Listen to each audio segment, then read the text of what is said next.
And you have already appointed your divorce lawyers, Guy Verhofstadt. He's the man who's going to be negotiating Brexit. This appointment amounts to pretty much a declaration of war on any sensible negotiating process. Mr. Verhofstadt, the negotiation and process of this resolution have sought to exclude the opinions of some political groups and members in this Parliament. Given the highly sensitive nature of this debate, I will not be allowing blue cards during this morning's debate. 2 days ago, a former leader of the Conservative Party raised the spectre of a war between Britain and Spain. Mr. President, there's been a lot of confusion in this House this morning talking about British aggression over Gibraltar. Could I remind colleagues across the Parliament that actually it was Spain that sent one of their warships into Gibraltar waters? Please.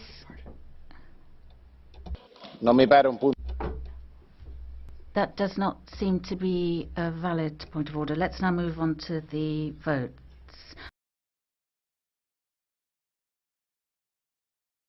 Given the highly sensitive nature of this debate, I will not be allowing blue cards during this morning's debate. I have an extremely long list of speakers. Every group is allowed to set out its own position for or against Brexit. Today, I would call on all members to debate Brexit in a serene way, focusing on concept, and I will not accept any members shouting or raising their voice. The Conference of Presidents of the European Parliament decided that at the end of the debate we would give group leaders the opportunity to speak a second time. In other words, we'll be having a comprehensive debate and everybody will have ample opportunity to set out their position. Mr. Verhofstadt, you spent a great deal of time in your campaign for President of the Parliament distancing yourself from the backroom deals of the past. Yet, once again, the pleas for openness and transparency feel like the same old empty promises. Promises which those outside of Brussels are increasingly frustrated with. The negotiation and process of this resolution have sought to exclude the opinions of some political groups and members in this Parliament. When you do that, you do not just exclude the voices of those members, but also the voices of their electorates. Mr. Verhofstadt, no one is asking you to agree with everyone, but you could at least listen to what they have to say. The floor goes to Mr. Farage. Good morning. Thank you, Mr. Chairman. Well, it may have taken 9 months, a pretty full gestation, but be in no doubt that last Wednesday was a great historic day when the United Kingdom announced that we were going to become an independent, self-governing, democratic nation once again, an act that has been cheered by hundreds of millions of people all over the world. Now, we've had a little history lesson this morning from Mr. Verhofstadt, but he made one mistake. In 1973, sir, we did not join the European Union. We joined the European Economic Community. And had the British people known that it was intended to get political and take away our ability to govern ourselves, we never would. Now, I'm sorry to say that the response to the triggering of Article 50 has been all too predictable. Already you've made a series of demands that are not just unreasonable, but in some cases clearly impossible for Britain to comply with. You began by telling us that we have to pay a bill, a cool 52 billion sterling, a figure that has clearly been plucked out of the air, effectively a form of ransom demand. What you could have acknowledged is that we've put net over 200 billion sterling into this project. We're actually shareholders in this building and the rest of the assets, and really, you should be making us an offer we can't refuse to go. And the ever-charming Mr. Verhofstadt, the Parliament's chief negotiator, in his resolution that we're to vote on later today, tells us that we cannot discuss potential trade deals with anybody else in the world until we've left the European Union. That has no basis in treaty law whatsoever. And it's rather like saying you can't guarantee yourself a dwelling for when you leave prison, and I trust the British government will completely ignore you. And of course, Mr. Tusk, who is not with us today, I suspect that he's still crying. He looked pretty tearful, didn't he, after the British ambassador delivered the letter last week. He tells us in his memorandum that any future trade deal must ensure that the United Kingdom is not allowed to have a competitive advantage. This is all impossible, and you add to that You add to that the hypocrisy of, on the one hand, saying the EU will negotiate as one, and clause 22 of the Tusk document saying that actually Gibraltar, that the Spanish can have a total veto over the whole trade deal if they're not happy with the sovereignty of Gibraltar. We believe in national self-determination. Your aim and ambition is to destroy nation-state democracy. Gibraltar is clearly a deal-breaker on current terms. You have shown yourselves with these demands to be vindictive, to be nasty. All I can say is thank goodness we're leaving. You're behaving like the mafia. You think we're a hostage. We're not. We're free to go. We're free to go. And 85, and now I do understand. Onorevole Farage. I do understand. Onorevole Farage. Sorry, Mr. Farage. Listen, I'm trying to give you the chance to speak and say everything you want to say. But if you're talking about the mafia, you're saying this Parliament is behaving like the mafia. As far as I'm concerned, that's unacceptable. I do understand. I do understand, sir, Mr. President. I do understand national sensitivities. I'll change it to gangsters. All right? And that is how we're being treated. We're being given a ransom note. But what must be very difficult for all of you to get into your minds is there is a bigger world out there than the European Union. 85% of the global economy is outside the European Union. And if you wish to have no deal, if you wish to force us to walk away from the table, it is not us that will be hurt. Do you know, we don't have to buy German motor cars. We don't have to drink French wine. We don't have to eat Belgian chocolate. There are a lot of other people that will give that to us. A return to tariffs will risk the jobs of hundreds of thousands of people living in the European Union, and yet what you're saying is you want to put the interests of the European Union above that of your citizens and your companies. And if you continue with that route, it won't just be the United Kingdom that triggers Article 50, there'll be many more to come.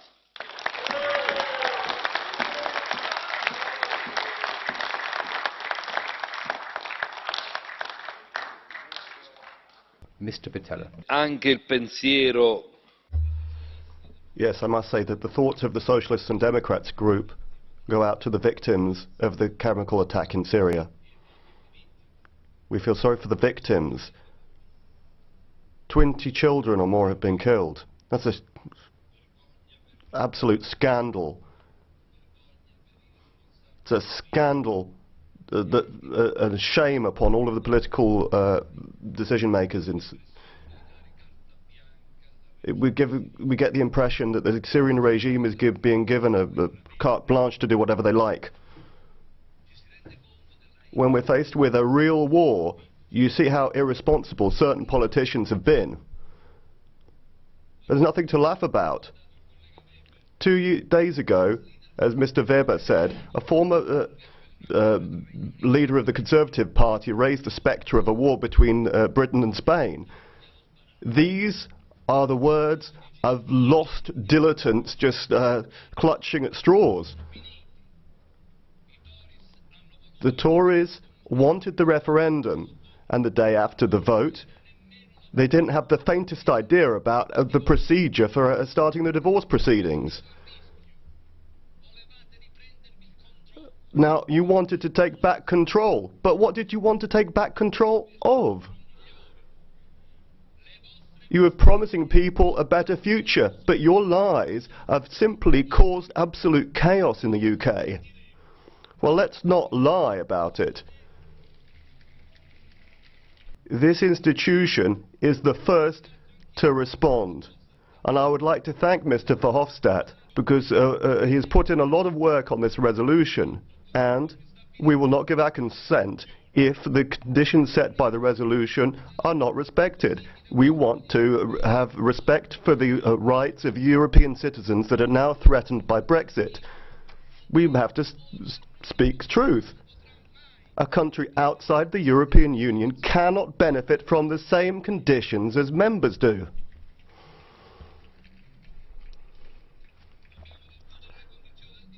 We have to talk about the conditions for the divorce.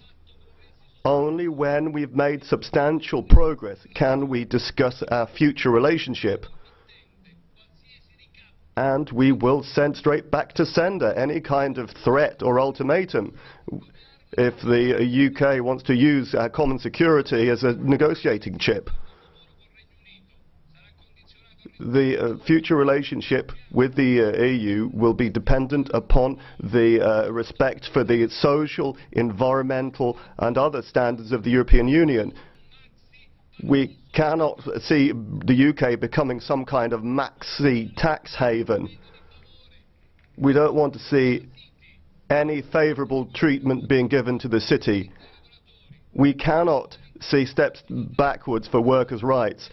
And we have to defend the peace process in Northern Ireland. This is something we should be worried about. The peace process is more fragile than ever, and we have to be careful. It's like any family, that if you leave the house, you still have to pay the bills for electricity, gas, etc. It's not treating anyone badly, it's simply doing your duties. The Brexit shows us that the EU cannot simply be the sum of national interests or just a single market. Rather, we are a community of values where we express solidarity. So Brexit could be a chance for us to build our unity around a common destiny. Thank you very much. 2 minutes, Mr. Nuttall. Thank you.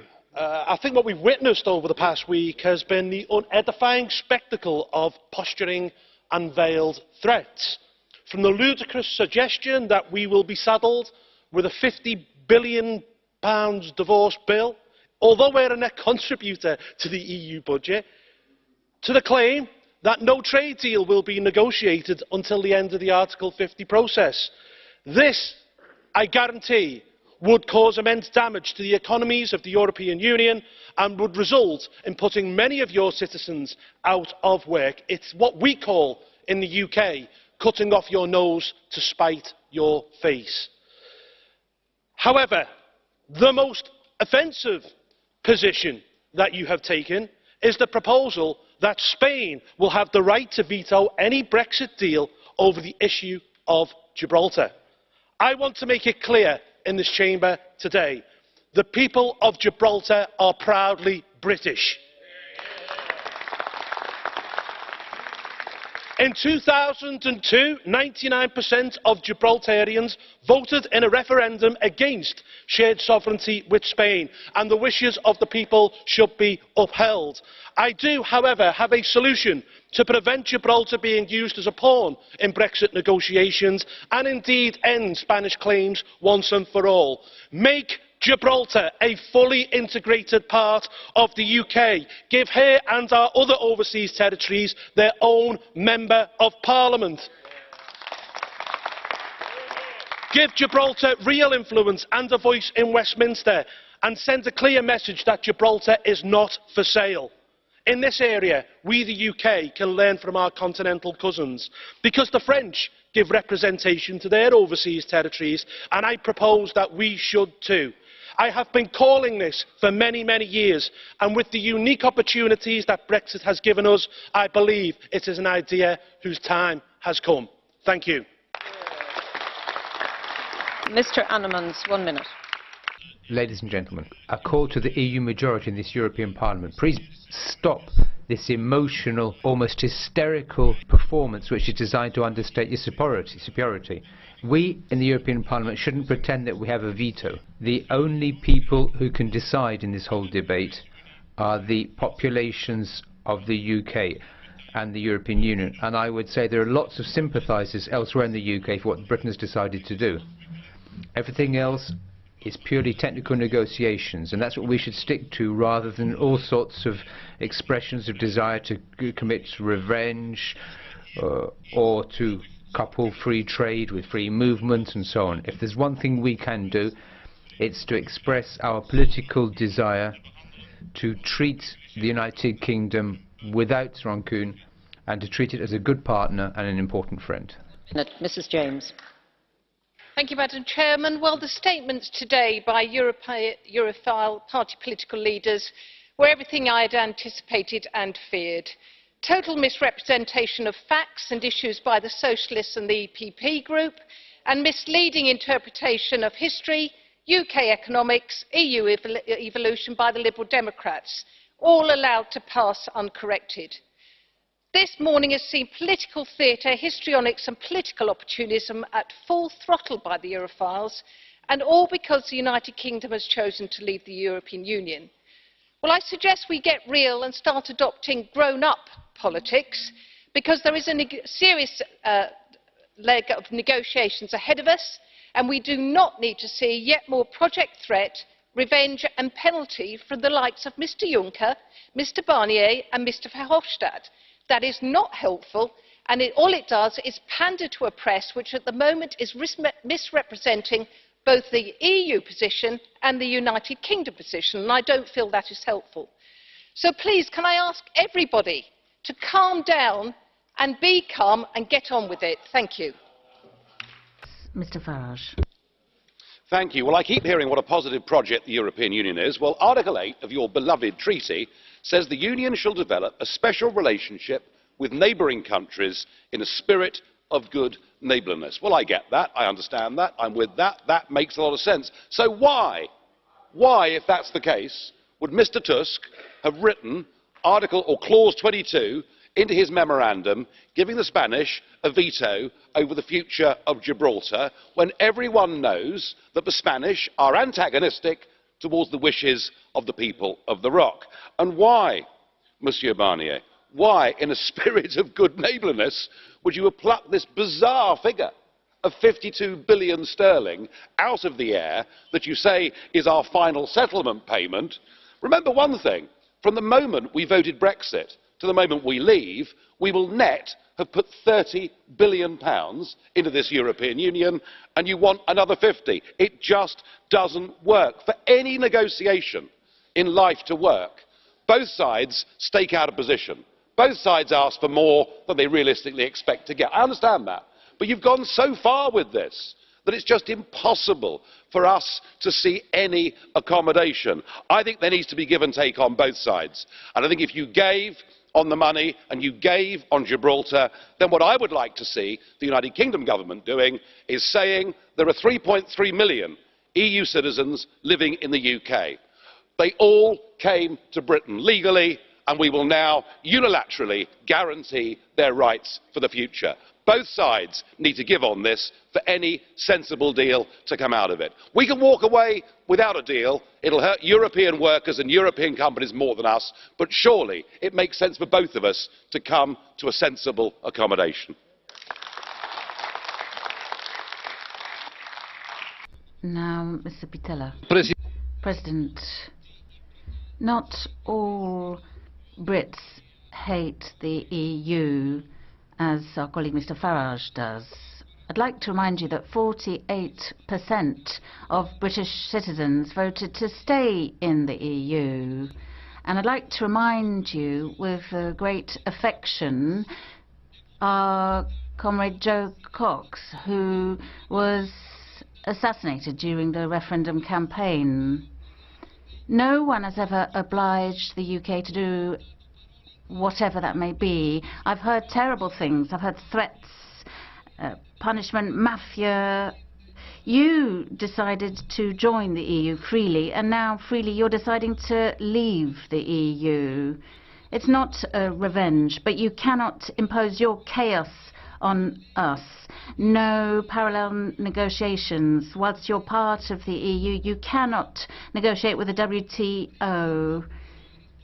Now, after Brexit, we are responding with unity, as invoked by Barnier and Juncker, and with the calm strength of our institution.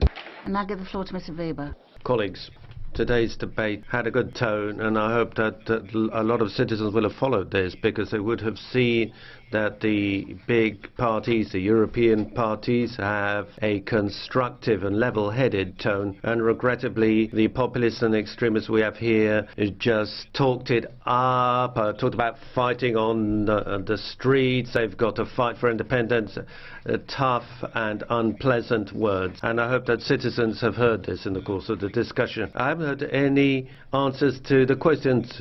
What about the UK being in Europol, the Research Union, the internal market? Mr. Farage doesn't have any answers. Is he interested in these partnerships? Are they a worthwhile idea?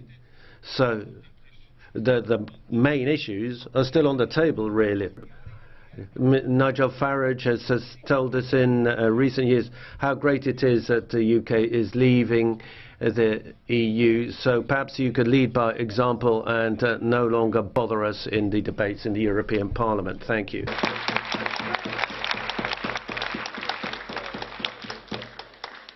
Mr. President, there's been a lot of confusion in this House this morning talking about British aggression over Gibraltar. Could I remind colleagues across the Parliament that actually it was Spain that sent one of their warships into Gibraltar waters?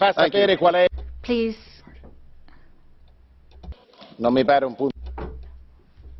That does not seem to be a valid point of order. Let's now move on to the vote.